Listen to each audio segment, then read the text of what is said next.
আসসালামু আলাইকুম ভিউয়ার্স। আজকে আমি আপনাদের দেখাবো শাহ মখদুম দরগা শরীফ। জয়পুরহাট জেলার আক্কেলপুর থানার হাস্তা বসন্তপুরে গ্রামে অবস্থিত। এটি একটি গুরুত্বপূর্ণ পবিত্র স্থান। বিখ্যাত সুফি হজরত শাহ সুলতান মখদুম রূপোশ নামে পরিচিতি। বাংলার ইসলামের ইতিহাসে সবথেকে শ্রদ্ধেয় ব্যক্তি হিসেবে বিবেচিত করা হয়। হজরত শাহ মখদুম 1216 খ্রিস্টাব্দে বাগদাদে জন্মগ্রহণ করেন এবং হজরত আলী রাদিয়াল্লাহু আনহুর বংশধর।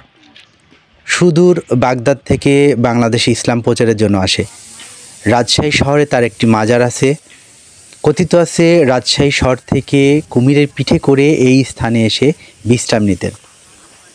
এখানে আপনারা দেখতে পাচ্ছেন তুলসীগঙ্গা নদী, তার পাশেই বটগাছের ছায়ায় তিনি বিশ্রাম নিতেন। এবং এই ভবনটা দেখছেন ঠিক এই উঁচু জায়গা, যেটা মাটি দিয়ে আগে উঁচু করা ছিল, এখানেই বিশ্রাম নিতেন। আর এই বটগাছের ছায়ায় তিনি বসতেন এবং যেখানে বসতেন শ্বেত পাথরের বাধাই করা। সেই অনেক যুগ থেকেই শ্বেত পাথর কিন্তু গাছের ভেতর দিয়ে বের হয়েছে।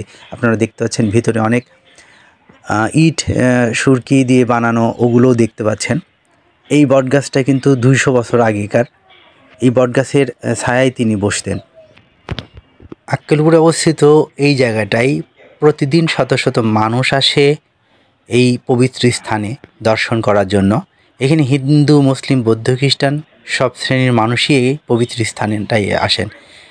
এখানকার পরিবেশটা অসম্ভব সুন্দর, মনোরম পরিবেশ, পাশেই নদী থাকার কারণে।